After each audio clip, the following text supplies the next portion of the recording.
کاش میرے دل میں اس کی اہمیت ہو، کاش مجھے سمجھ آ جائے کہ اس علم کی اہمیت کیا ہے، علم کی اہمیت کس قدر ہے کتاب و سنت کے اندر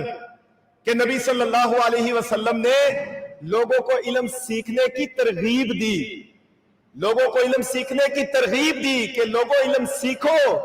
علم سیکھنے والے کو عزت سے نوازا، ٹھیک ہے، علم سیکھنے والے کی توقیر کی، علم سیکھنے والے کو پسند فرمایا، علم سیکھنے والے کی حوصلہ افزائی کی، علم سیکھنے والے کو اپنے قریب کیا،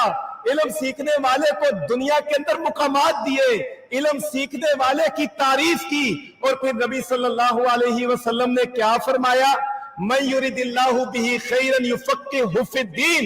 علم کی اہمیت یہ ہے اگر بندہ یہ سمجھتا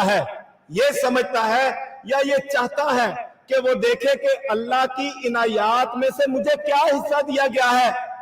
کیا حصہ ملا ہے، تو اسے چاہیے کہ وہ یہ دیکھ لے اسے دین کی سمجھ کتنی عطا کر دی گئی ہے۔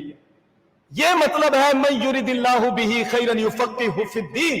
اللہ جس کے ساتھ خیر کا ارادہ کرتا ہے اللہ تعالیٰ اسے لادینی چھڑا دیتا ہے، سچی شریعت کا علم عطا کر دیتا ہے۔ یہ علم ہے